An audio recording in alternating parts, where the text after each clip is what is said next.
Hi guys, I'm sorry that this didn't come out to you when I promised. However, here's your next tutorial. It's tutorial number 3, natural disasters, looking at generating design ideas. This is the last part of that first task within your assignment.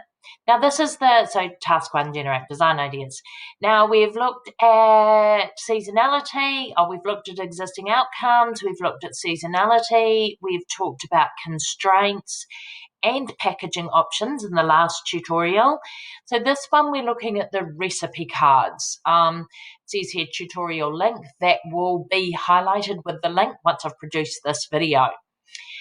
So I started to throw around some ideas in Google Slides, what we could possibly make it look like. So the purpose of this activity is to find out what's around in the way of recipe cards that we can put into our pack, into our relief box, food parcel, whether it's a box or a bag or whatever we decide we want as our packaging product, etc. So this is the recipe card that's going into that box, which is your concept, which is your concept has to be the packaging, what's included in it, and the recipe card. And so we have to develop a few specifications around that recipe card.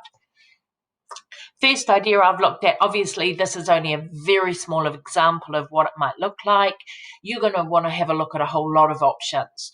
My first option is I looked at the My Food Bag recipes, which you know I get, so it was very easy for me to do it. However, this does actually look like an old format. I possibly need to add another one in here with the new format and take a photo of the ones that I've already got. Now, so I've talked about here, what do I like about it? You know, like what are some of the good stuff about it? What do I not like about it? And for this one, I've highlighted that I like it, that it's double-sided. So the pictures on one side, the recipe, the method and the ingredients are all on the other side. And I quite like that. So I've highlighted that as one of my things that I really want on my recipe card. It needs to be double-sided. Now, I've also looked at the HelloFresh ones, and some of the things that I like on that one are the pictures are included in the method. But there's a few other things I quite like about it. I quite like that there's a little bit more detail in here. I like that there's a nutrition panel. I like that there's some extra tips in there. Things about how to spice it up down in the right-hand corner of the bottom part of it. I like that it's got the pictures of some of the ingredients in there, so that when you pull them out of your packet, your packaging, your box, that you know what ingredients you're looking for. Really great for people who are second English language speakers. So I liked a few of those sort of things. The next one I looked at were supermarket recipes. And what I like about the ones that come from Countdown is that they're really little.